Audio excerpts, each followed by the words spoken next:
অপেক্ষা আর মাত্র 3 দিন, তারপরেই মুক্তি পেতে চলেছে সেই বহু প্রতীক্ষিত ছবি ডাঙ্কি। তবে আপনিও যদি ডাঙ্কি রিলিজ নিয়ে এক্সাইটেড হয়ে থাকেন, তাহলে আপনার জন্য আরও একটি সুখবর রয়েছে। কারণ ডাঙ্কি ছবিতে রয়েছে এমন কিছু চমক, সেটা আমি বলছি না ভিউয়ার্স, বলেছে স্বয়ং শাহরুখ খান। এবং এমনি বলেনি, খানিকটা চ্যালেঞ্জ নিয়ে বলেছেন যে ডাঙ্কির মধ্যে এমন চমক রয়েছে যা আগে কখনো কোনো ছবিতে নেই। সেটা তো কি বলেছেন উনি জানাবো, তার সাথে আরও জানাবো যে ডাঙ্কির ফার্স্ট শো কখন, কটা থেকে শুরু হচ্ছে এবং কত ঘন্টার ছবি। তাহলে দেখতে হবে, দেখুন সম্পূর্ণ ভিডিওটি, একদম মিস করবেন না। পাঠান জওয়ানের পর এবার এই ছবির খেলা দেখানোর পালা। 23-এ এমনিতেই শাহরুখ খানের বৃহস্পতি তুঙ্গে 8 মাসের ব্যবধানে দুটো ব্লকবাস্টার সিনেমা। বছরের শেষে এবার ডাঙ্কি হিট করলেই 16 কলা পূর্ণ। তাই এই ছবির মার্কশিটে ব্লকবাস্টার নাম্বার তুলতে কোনো রকম কসরত করতে ছাড়ছেন না কিং খান। ছবিতে কি চমক থাকছে এই নিয়ে কিং খান জানান, আমি জানি না এর আগে রাজু স্যার এরকম কোনো সিনেমা বানিয়েছেন কিনা।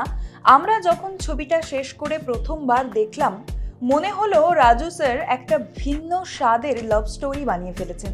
ভীষণই স্পর্শকাতর একটি সিনেমা, একটা ভালোবাসার গল্প যাতে মারপিট, ধুমধুমার অ্যাকশন সিকোয়েন্স রয়েছে। এরকম অনেক দৃশ্য রয়েছে যা কিনা এর আগে আমি কোনো দিনই করিনি। তবে হ্যাঁ, রাজকুমার হিরানি কিন্তু ট্রেলার বা টিজারে সিনেমার চমক ভাঙেন না। দর্শকরা থিয়েটারে এসে ছবিটি দেখুক, এটাই উনি চান।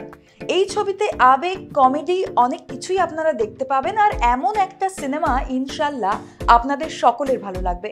আসলে এই বছরটা নিজের জন্য একটা সিনেমা করেই শেষ করতে চেয়েছিলাম। তাহলে দেখলেন তো যে ছবির মধ্যে কি কি রয়েছে, তা অনেকটাই বলে দিলেন শাহরুখ। আর আমরা এর আগের ডাঙ্কির ট্রেলার রিভিউতে যেটা বলেছিলাম যে রাজকুমার হিরানি, তার ট্রেলার কিংবা টিজার দেখে আপনি তো বুঝতে পারবেনই না যে স্টোরির মধ্যে কি থাকবে। সেই একই কথাই কিন্তু আবারও বললেন শাহরুখ।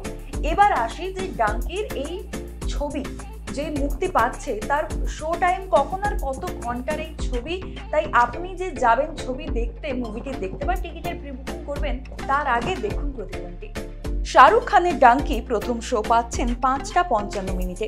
আইকনিক সিনেমা হলে এটি প্রথমবারের মতো স্ক্রিনিং পেয়েছে। এটি থিয়েটারের ইতিহাসে একটি চলচ্চিত্রের প্রথম প্রদর্শনী হবে এবং এই সিনেমা হলে রাত 12টার আগে কোনো সিনেমা প্রদর্শনী হয়নি। আর সবচেয়ে বড় ব্যাপার যা আপনাদের জানিয়ে রাখা অত্যন্ত জরুরি, এই সিনেমাটি কিন্তু সর্বমোট 2 ঘন্টা 40 মিনিটের হতে চলেছে। জানালাম ডাঙ্কির প্রথম শো টাইম থেকে শুরু করে ডাঙ্কি মুভির ডিউরেশন এবং শাহরুখ খান কি জানিয়েছেন যে মুভিটি আপনার কেন দেখা উচিত। বিনোদনের এই সমস্ত আপডেট যদি আপনার ভালো লাগে তাহলে অবশ্যই লাইক করবেন, কমেন্ট করে জানাবেন কেমন লাগছে এবং অবশ্যই দেখতে থাকুন ডিজিটাল খবরিলাল, কারণ খবর আপনাদের, নজর আমাদের। ডিজিটাল খবরিলাল, খবর আপনাদের, নজর আমাদের।